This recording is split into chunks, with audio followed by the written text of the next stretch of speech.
पाखंड खंडन हेची आम्हा करणे काम बीज वाढवावे नाम तीक्ष्ण उत्तरे हाती बाण हेची आम्हा करणे काम नाही नाही भीड भाड तुका म्हणे साना थोर हेची आम्हा करणे काम बीज वाढवावे नाम विठ्ठला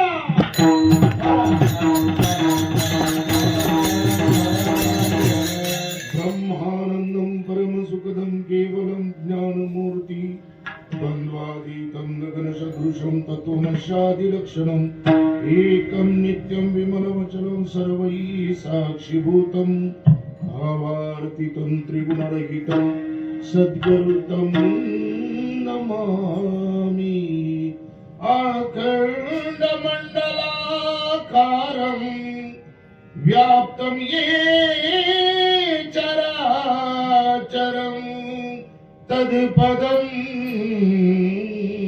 दर्शितं येन तस्मै श्री गुरवे नमः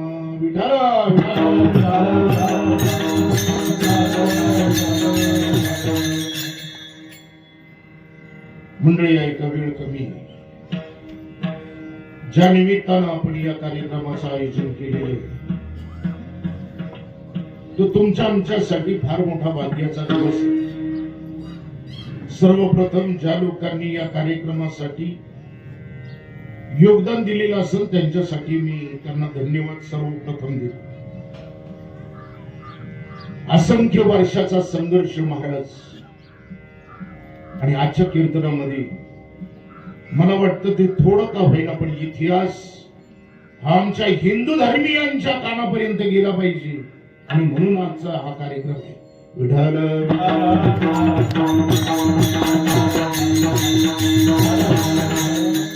मंडळी 11वे शतक उजडले आणि 11व्या शतकाच्या वेळेला उत्तर भारतामध्ये ज्या ठिकाणी अयोध्या त्या अयोध्येच्या ठिकाणी गुप्त हे कुटुंब आणि दुसरं त्या ठिकाणी कुशल कुटुंब ही दोन राजघराणे राज्य करत होते तोपर्यंत अयोध्या त्या ठिकाणी नटलेली होती मंडळी ऐका आता थोडस अजून एक सांगतो आपल्या लोकांचा काही एक थोडासा अज्ञानाचा भाग आहे काही लोक म्हणतात की त्याच्या अगोदरचा इतिहास हा फक्त पुराण आणि ग्रंथ आणि वेद याच्यामध्ये सापडतो बाकी तसा इतिहास कुणी लेखकांनी किंवा कुणी लिहिलेला नाही काही लोकांचं मत आहे की 50,000 वर्ष झाली 60,000 वर्ष झाली 40,000 वर्ष झाली पण त्रेता युगामध्ये प्रभू रामचंद्राचं हे कार्य जवळजवळ 1.5 लाख वर्षापेक्षा सुद्धा अधिकचा काळ आहे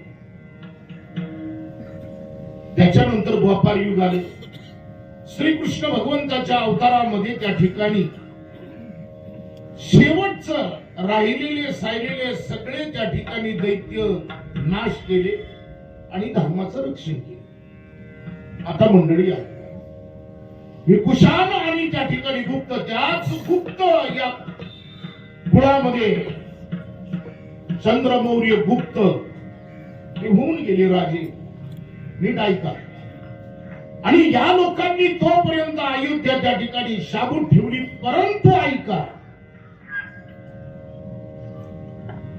11वं शतक उजडलं आणि त्या वेळेला बाकी मोगल हे भारतामध्ये त्या ठिकाणी आले दिल्लीमध्ये त्यांचं प्रस्थापित राज्य तयार केलं आणि हा बाबर नावाचा जो बाबर हा खान, याचं खरं नाव काय नीट ऐका सगळे कीर्तनामध्ये. जेवढं मला सांगता येईल तेवढं मी सांगेल, कारण वेळेची मर्यादा आहे. अझरुद्दीन मोहम्मद बाबर असं त्याचं पूर्ण नाव आहे. हा कुठला होता? हा तुर्की होता. तुर्कस्तान वरनं, अफगाणिस्तान वरनं त्या ठिकाणी भारतामध्ये आला. कुणी आणलं याला? त्यावेळेला दिल्लीमध्ये मोगल ही सत्ता त्या ठिकाणी स्थापित होत असताना दौलत खान नावाचा त्यांनी बाकी या बाबरला तुर्कस्तान वरून आमंत्रित केले. मंडळी ऐका,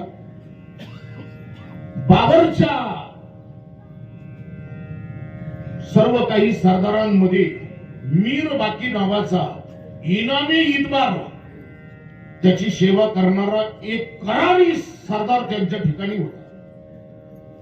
आणि त्या मीर वाकीला अयोध्या ही हिंदू धर्माचं श्रद्धास्थान, अति पवित्र ही भूमी, आणि म्हणून ती उद्ध्वस्त करण्याचं काम बाबरनी मीर बाकीला सांगितले.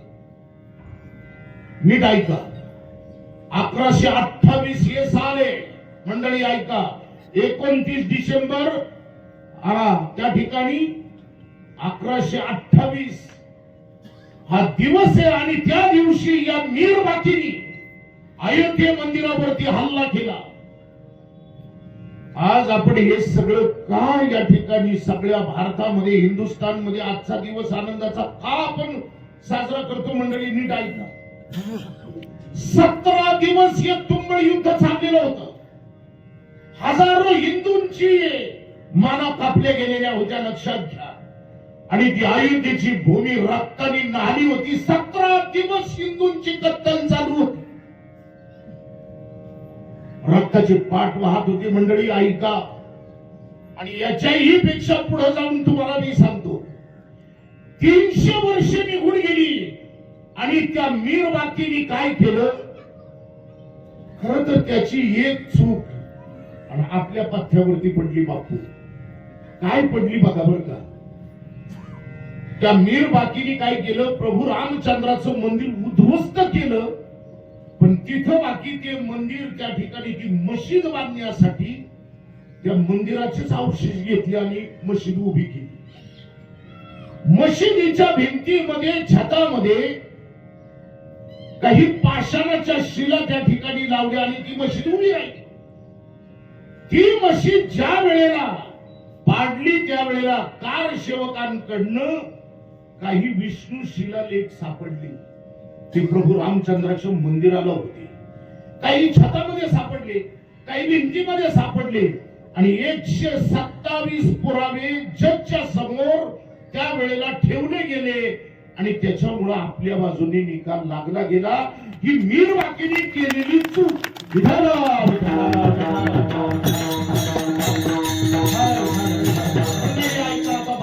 पुढे जाऊ नीट ऐका, 300 वर्षाचा काळ गेला. आता ऐका, 15वं शतक उजडलं आणि 15व्या शतकाच्या पर्यंत म्हणजे 300 वर्षामध्ये एकूण 62 लढाया झाल्या. किती झाल्या? त्या अयोध्येच्या मंदिरासाठी एवढा संघर्ष केला. प्रत्येक हिंदू राजांनी उत्तर भारतामधल्या त्या ठिकाणी चढाई केली. पण मोगलांची अफाट सेना होती आणि एकूण जवळजवळ 62 लढाया झाल्या. आणि त्या 62 लढायामध्ये एवढे हिंदू कापले महाराज. त्या जमिनीवरती आज जरी पाहिलं ना तर त्या रक्ताचा सुगंध येत असेल. विठ्ठल विठ्ठल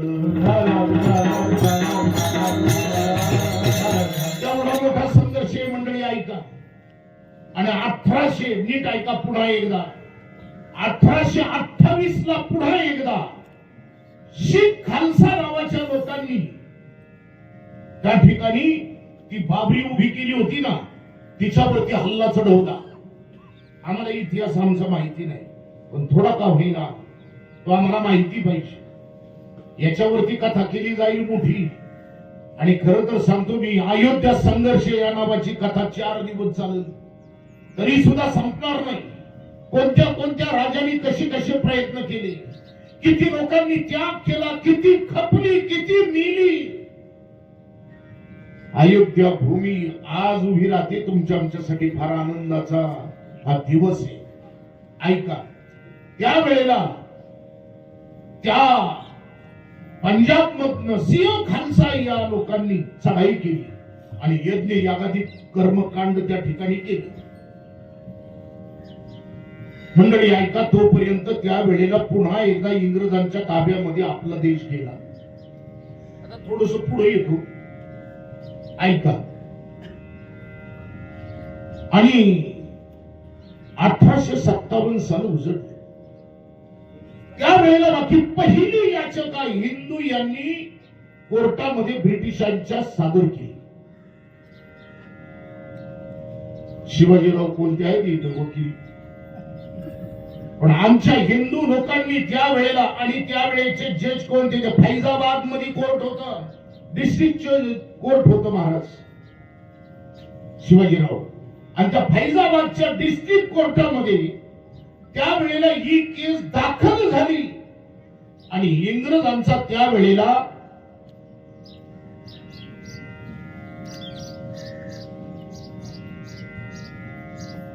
विठ्ठल विठ्ठल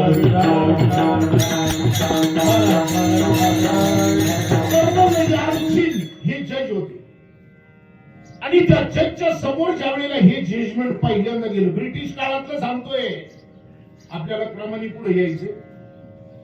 आणि त्यावेळेला त्या जजनी तात्कालीन त्या भूमीचा आढावा घेतला. त्या अयोध्येमध्ये गेले आणि अयोध्येमध्ये गेल्याच्या नंतर ती बाबरी मस्जिद वगैरे तिकडची सगळी ती पाहणी केली.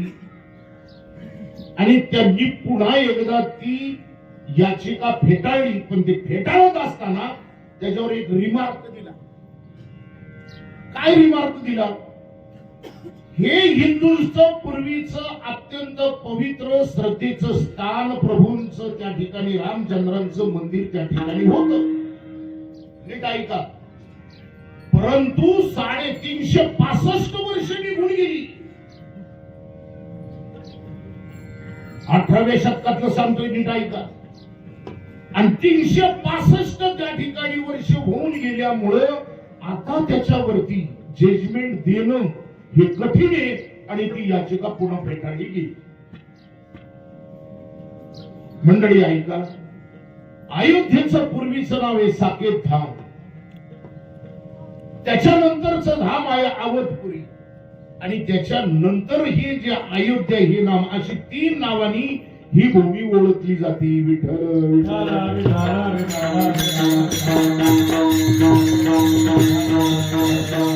आता ऐका, पुन्हा त्यानंतर जवळजवळ 10 वर्षाचा काळ गेला आणि पुन्हा एक याचिका त्या ठिकाणी निर्मली आखाड्यांनी त्या ठिकाणी दावा दाखल केला. आणि तो निर्मली आखाड्यांनी दावा पाहिजे त्या ठिकाणी दुसऱ्यांदा दावा दाखल केला. थोडस आपल्याला या भूमीचा संघर्ष कसा झाला थोडस हे ऐका, कारण इतर कीर्तनामध्ये आपण बाकीच्या गोष्टी सगळ्या ऐकतो. आणि त्यावेळेला मार्केंडे हे पंडित नावाचे जज त्या ठिकाणी होते. ते सुद्धा डिस्ट्रिक्ट जज होते. आणि त्यांच्या पुढे ही केस गेल्याच्या नंतर त्यांनी त्यावेळेला खूप मोठा संघर्ष आणि तणावाचं वातावरण होतं. असंख्य लोक मारलेली होती, पण हिंदू बाकी प्रयत्नवादी राहत होते. असंख्य माणसं मेली, परंतु हिंदूंनी तो पिछा सोडला नाही. कारण आमच्या भगवंताचं ते स्थान, आमचं श्रद्धास्थान, मिटलं तरी चालेल, आम्ही मिटलो तरी चालेल, पण संघर्ष चालू ठेवला. मंडळी ऐका, आणि त्यांनी त्या वेळेला पहिल्यांदा त्या बाबरी मशिदीला बंदी कुलूप लावलं आणि हिंदू आणि मुस्लिम दोन्ही पक्षांवरती बंदी टाकली. संपूर्ण बंजार अशी भूमी झाली. त्या ठिकाणी नंतरच्या काळामध्ये सांगतो तुम्हाला, ओसाड पडलं सगळं. भयभीत स्थिती होती. त्या ठिकाणी कुणी जात नव्हतं. माणसांची त्या ठिकाणी ये जा सुद्धा बंद झालेली होती. मंडळी ऐका, आता 19 साल उसळले आणि 1977 साली जनसंघ स्थापित झाला. सगळ्यांनी नीट लक्षात घ्या. आणि त्यानंतर 2 वर्षांनी विश्व हिंदू परिषद ही जन्माला आली. तसं तर फार मोठा हा प्रसंग आहे, 2 तास म्हटलं तरी सांगता येणार नाही, पण आपल्याला थोडस तरी सुद्धा थोडं क्रमाने समजावं. विश्व हिंदू परिषद स्थापन झाली आणि तिथून खरा पुन्हा संघर्ष सुरू झाला. त्यावेळेला देश स्वातंत्र्य झाला आणि पहिली निवडणूक, लोकशाही राज्य स्थापित झालं आपलं. आणि त्यावेळेला पहिली निवडणूक लढवली गेली. ती पहिली निवडणूक सुद्धा काँग्रेसियांनी सुद्धा प्रभू रामचंद्राच्या नावाखाली लढली. मी कुठल्या पक्षाचा प्रवक्ता नाही, कृपा करून गैरसमज करून घेऊ नका. कोण काँग्रेसचा असेल, कोण बीजेपीचा असेल, सेनेचा, मला त्याच्याशी काही घेणं देणं नाही. जे घडलेला इतिहास आहे तो मला या ठिकाणी मांडायचा आहे. नीट ऐका. आणि त्यावेळेला उत्तर भारतामध्ये, विशेष करून युपी राज्य सगळ्यात मोठं आजही तुम्हाला माहिती आहे, आणि तिथं सगळ्याच पक्षांनी, पण त्यावेळेला काँग्रेसने दावा केला कि मंदिर अगर बनाने वाले है तो हम ही है, जो हम ही मंदिर बना सकते. आणि त्याच्यावरती ही सगळी लढली. असंख्य लोकांनी आपल्या पोळ्या भाजल्या, पण अयोध्या उभी राहिली नाही मंडळी, अयोध्या उभी राहिली नाही. आणि त्यावेळेला लालकृष्ण अडवाणी, मुरली मनोहर जोशी आणि आजचे पंतप्रधान, या लोकांनी त्यावेळेला ती संघर्ष यात्रा सुरू केली. त्याच्यावरती असंख्य संकट आली. आणि असं होत असताना त्यावेळेला, ही मी का सांगतोय तुम्हाला सांगतो, ज्या वेळेला हा गोळीबार झाला त्यावेळेला मी स्वतः त्या कारसेवकांमध्ये होतो म्हणून सांगतोय. तुका म्हणे स्वयं भावे तरीच महिमा कळू येईल. आमचं बरी कर युद्धाची या गोष्टी, परसैन्याची भेटी झाली नाही. पारावर बसलेला असतो आणि युद्धाच्या गोष्टी सांगत असतो, पण त्यांनी कधीच परकीय सैन्य पाहिजे नसते. संघर्ष केला महाराज, इतकी माणसं मेली, तुम्हाला मी काय सांगू. इतकं भयावह वातावरण होतं. प्रेताचे ढीक पडले होते महाराज. हे पेपरलाही आलं नाही आणि कुठल्या मीडियावाल्यांना सुद्धा त्यावेळेला इतकी सक्ती मीडियावाल्यांवरती होती. एवढा अन्याय लोकांवरती झाला. महिलांना सुद्धा कुचललं गेलं मंडळी त्याच्यामध्ये. चला मला थोडस आता अभंगाकडे येऊ आणि पुढे येऊ.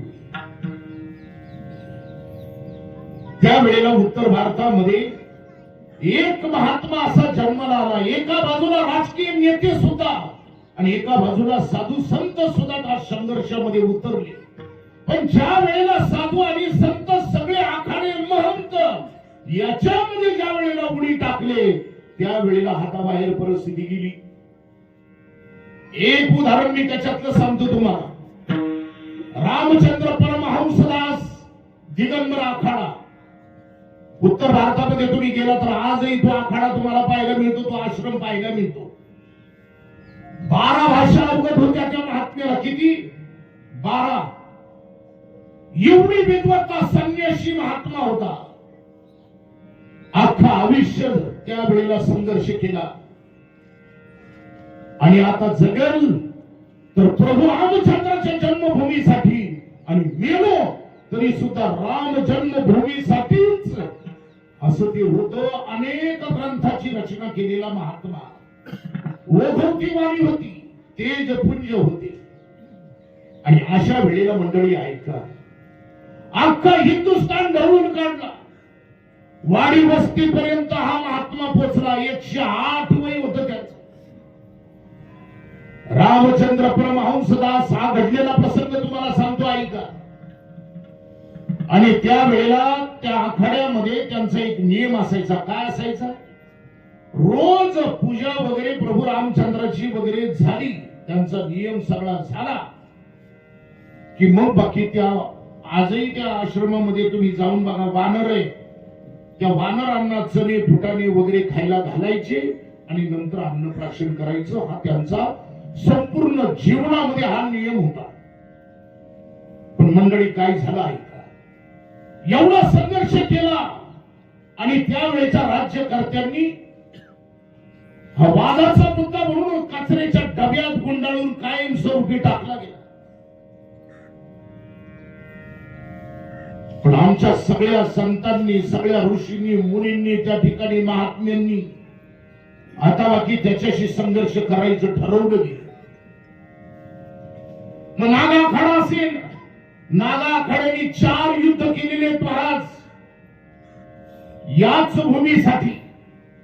आणि त्यावेळेला रामचंद्र परमहंस दासांनी एवढा काय भारतामध्ये जन्मभूमीसाठी त्या ठिकाणी संघर्ष केला आणि संपूर्ण देश जागा केला. आणि हे जागा करत असताना त्यावेळेला त्या रामचंद्र परमहंस दास या महात्म्यांवरती लाठीचा हल्ला केला, जेलमध्ये टाकलं, हाल हाल केले, पण संघर्ष सोडला नाही. मंडळी ऐका, आता आयुष्याचे शेवटचे दिवस होते, वय झालेलं होतं, मंदिर उभं राहिला, असंख्य पिढ्या गेल्या, खपल्या, मेल्या. आणि अशा वेळेला या महात्म्याला बाकी लखनौच्या हॉस्पिटलमध्ये ऍडमिट केलं. लखनौच्या हॉस्पिटलमध्ये ऍडमिट केल्याच्या नंतर 15 दिवस तिथे होते. त्यावेळेचे पेपर काढा, तुम्हाला हा सगळा वृत्तांत त्याच्यामध्ये तुम्हाला पाहायला मिळेल आजही. आणि 15 दिवस या दिगंबर आखाड्यामध्ये हजारो लोक येत होती. त्या वानरांना चणे फुटाणे फळे वगैरे खायला घालत होती, परंतु वानरांनी त्याला तोंड लावलं नाही. 15 दिवस वानर उपाशी होती. अरे वानरांना कळलं, पण ते तुम्हाला कळलं नाही, तुम्हाला कळलं नाही. आणि या भूमीला स्वतंत्र करण्यासाठी प्राण्यांना सुद्धा कळलं होतं. त्या यशवंतीला सुद्धा सिंहगडवर कळलं होतं की माझा मालक वर जाणं गरजेचं आहे, पण माणसांना कधी कळलं नाही. मंडळी ऐका, आमच्या देशाचा इतिहास. आणि अशा वेळेला रामचंद्र परमहंस दास त्यांच्या शिष्यांना म्हटले की बस, अयोध्या भूमीसाठी मी जन्मलो, संघर्ष केला, त्याच्यासाठी जगलो, आता मरायचे ना तर त्याच प्रभू रामचंद्राच्या समोर माझा शेवटचा श्वास मला घालवायचा आहे, मला इथून घेऊन चला. मंडळी ऐका, त्या वेळेला आपल्या देशाचे पंतप्रधान होते अटल बिहारी वाजपेयी. आणि ज्या वेळेला रामचंद्र परमहंस ज्या वेळेला अयोध्येमध्ये आले, प्रभू रामचंद्राच्या मूर्तीच्या समोर हा महात्मा उभा राहिला आणि एका महात्म्याने गर्जना केली. आमच्या देशातल्या संतांचं वाक्य खरं करण्यासाठी देवाला सुद्धा वैकुंठावर यावं लागतं. याचं उदाहरण ऐका, रामचंद्र परमहंस दास प्रभू रामचंद्राच्या समोर उभे राहिले आणि गर्जना केली. काय गर्जना केली? देवा, या विश्वामध्ये मी तुझं मंदिर उभं केलं नाही, या विश्वामध्ये तुझं मी मंदिर उभं करू शकलो नाही, पण मी पुन्हा येईन आणि तुझं मंदिर उभं केल्याशिवाय राहणार नाही. आणि त्यावेळेला प्रभू रामचंद्रांच्या समोर आपला प्राण सोडला. नीट ऐका, अनाथाचा नाथ, दिनांचा दयाळ,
मंडळी ऐका,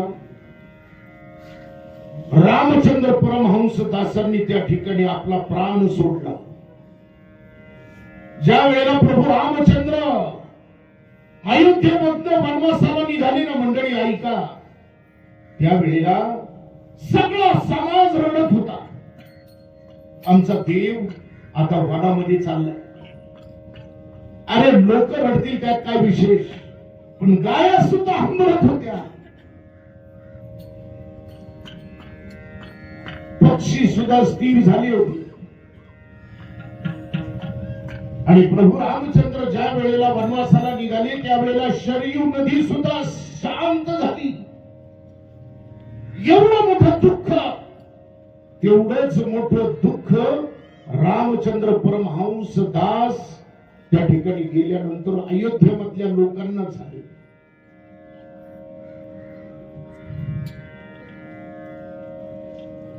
मंडळी ऐका, अंतविधीसाठी लाखोचा समाज रामचंद्र परमहंसाच्या त्या अंत यात्रेमध्ये होते. लाखोचा समाज, सगळे रडत होते. अयोध्या अख्खी रडत होती. अख्खं जीवन संघर्ष केला हो. आणि त्यावेळेला त्या अंतविधीच्या वेळेला अटल बिहारी वाजपेयी आपल्या देशाचे पंतप्रधान त्या अंतविधीसाठी आले.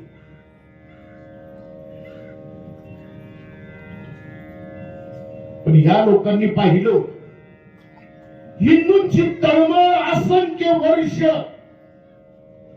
हजारो वर्ष संघर्ष केलेला होता.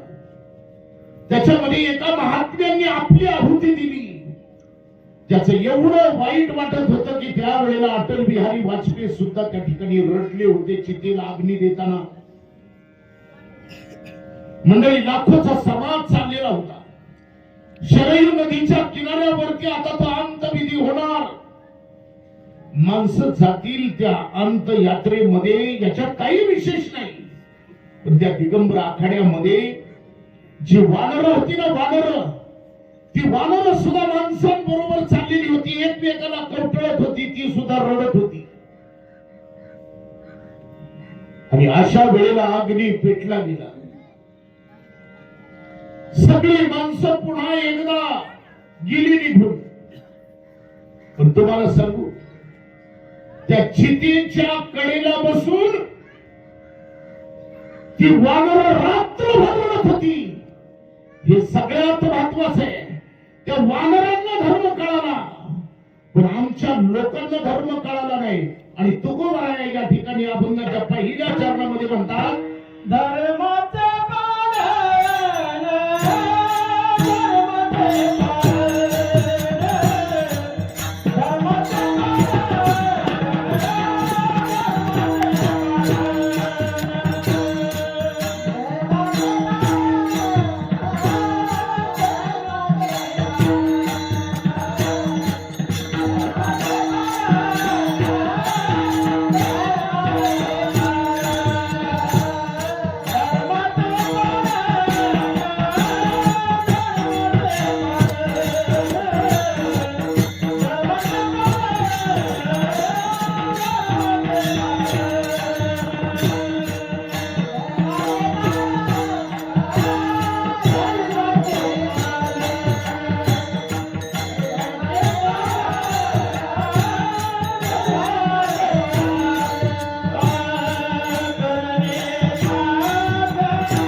विज्ञान, ज्ञान तेथे विज्ञान, विज्ञान तेथे समाधान, शांती संपूर्ण नांदे तेथे.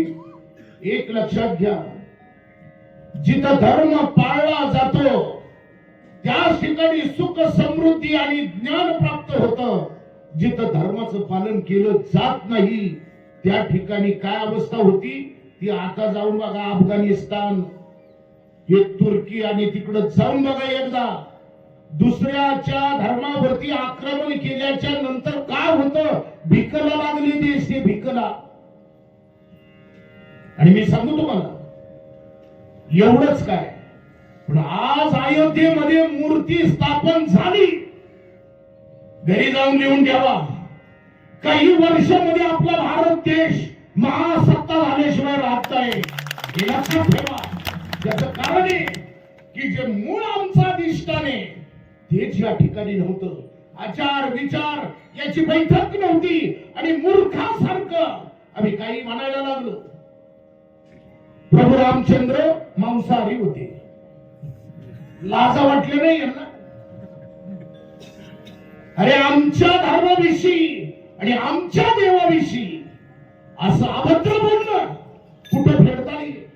आणि मी सांगू तुम्हाला याचं पातक एवढं महाभयानक आहे की येणाऱ्या काळामध्ये तुम्हाला हे सगळं समजलं जाईल. पण एक लक्षात घ्या की ज्या तुम्हाला मी सांगू का, मी अयोध्येमध्ये आता जाऊन आलेलो आहे. महाराज, माझ्या गुरु महाराजांच्या पादुका त्या ठिकाणी घेऊन मी शरयू नदीचं स्नान घातलं. काशीला गेलो, अयोध्या, प्रयाग सगळीकडे जाऊन आलो. पण तिथं तुम्हाला सांगू, अरे मुस्लिम माणसं सुद्धा आहे ना बापू, लक्षात घ्या, आजच्या कीर्तनामध्ये ऐका. अरे मुस्लिम माणसं घरातनं बाहेर तंबू मध्ये राहिल्यात आणि हिंदू लोकांना आपलं घर राहायला दिलंय.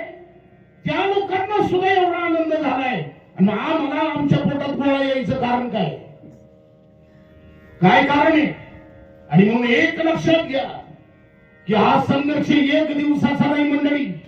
लाखो माणसं खपल्या त्या ठिकाणी आणि तेव्हा आता हे मंदिर उभं राहते, उभं राहत. आणि एक सांगतो जाता जाता बरं का, बोलते माझ्या प्रत्येक वाक्याचं तुम्ही नीट अर्थ वेगळा काय घेऊ नका. माणसाला विरोध करा, माणसाला विरोध होऊ शकतो, पण माणसाच्या कार्याला विरोध बाकी करून उपयोग नाही. ते तुम्हाला मान्य करावंच लागेल आणि ते तुम्हाला त्या ठिकाणी टाळता येणार नाही. म्हणून माणसाच्या कार्याला महत्व आहे. माणसाला तुम्ही विरोध करा पण त्याच्या कार्याला बाकी सलामच केला पाहिजे. हे मोठं अंतःकरण आमचं पाहिजे, तरच आम्ही समाजामध्ये टिकू, तरच आम्ही त्या ठिकाणी काहीतरी उभं करू, तरच आम्ही क्रांती करू, आम्ही विकास करू. अन्यथा आम्ही काही करू शकत नाही. पण झालंय काय, खऱ्याचे खोटे लबाडाचे तोंड मोठे, खऱ्याचं कोण ऐकते. पण मी सांगतो महाराज की तुकोबराया म्हणतात की धर्माचे पालन करणे पाखंड खंडन. जे पाखंडपणा आहे तो उखडून टाकायचा आहे. हेच आता आमचं काम आहे, दुसरं काम नाही.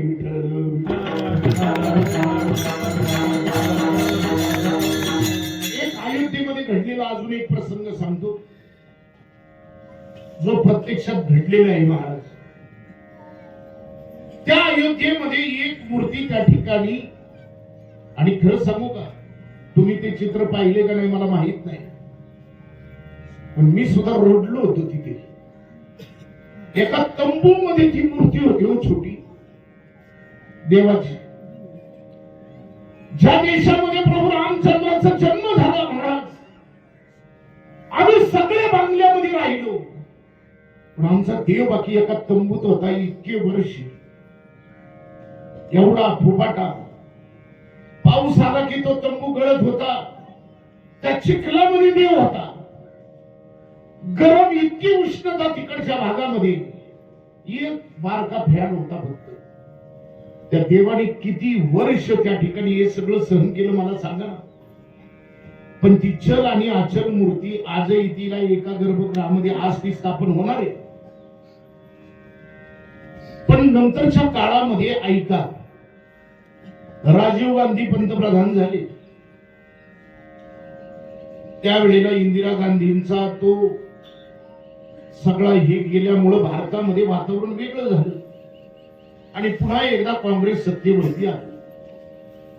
त्यावेळेला पुन्हा एक याचिका त्या ठिकाणी कोर्टामध्ये सादर करण्यात आली आणि ती निर्मोही आखाडेवाल्यांनी त्यावेळेला केली. त्यावेळेला जजनी त्या ठिकाणी ते कुलूप उघडलं. ती जी भूमी आहे तिच्या जवळजवळ 5 किलोमीटर मध्ये संपूर्ण बंद केलेलं होतं बापू. सगळी सेना छावणी होती तिथं.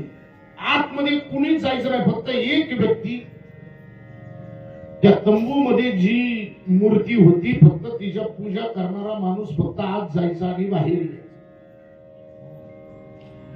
नंतर ती कुलूप उघडलं गेलं आणि लोक त्या तंबूपर्यंत जाऊ लागली आणि त्या ठिकाणी दर्शन घेऊ लागली.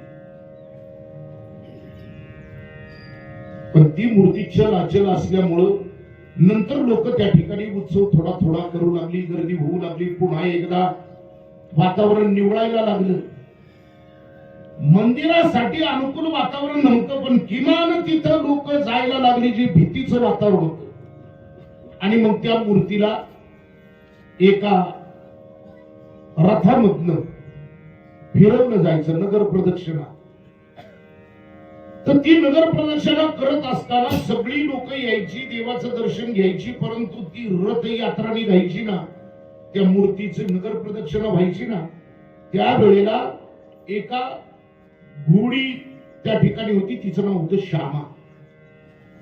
आणि ती घोडी छोटा रथ होता. मूर्ती छोटी आहे बापू, एवढीच मूर्ती होती. आणि त्या रथामध्ये ती मूर्ती ठेवायची आणि अयोध्येमध्ये त्या ठिकाणी लोक मिरवणूक तिची काढायची.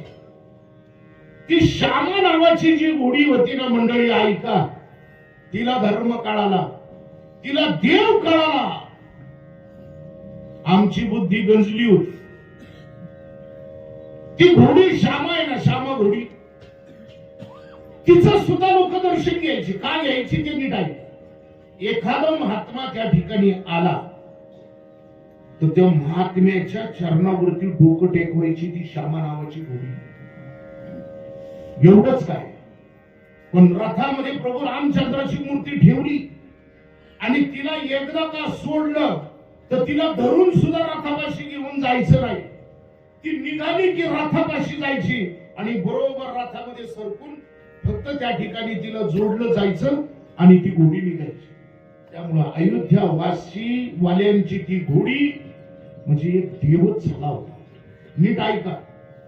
आणि नंतर बाकी सगळी अयोध्या जसं देवाचं दर्शन घ्यायची तशी त्या श्यामा नावाच्या घोडीचं सुद्धा दर्शन घ्यायची. ऐका, नंतरच्या काळामध्ये त्या ठिकाणच्या जुन्या लोकांनी सांगितलं की आता ही घोडी थोडीशी रद्द झाली, आता आपण एक चांगला घोडा त्या ठिकाणी आणू. हे ठरलं गेलं आणि उज्जैनवरनं एक अश्व, जसं आपण माऊलीच्या सोहळ्याला ते शितोळे बदलत असतात, थोडस घोडं खराब झालं, काय झालं, लंगड झालं किंवा वयस्कर झालं तर दुसरा आणू, पण मान त्यांचाच. ऐका, तसं इथं याच्यावरनं त्या ठिकाणी घोडा आणला आणि या घोडीच्या लक्षात आलं. माणसांना कळत नाही, घोडीला कळतंय. नीट ऐका. आणि त्या वेळेला त्या श्यामा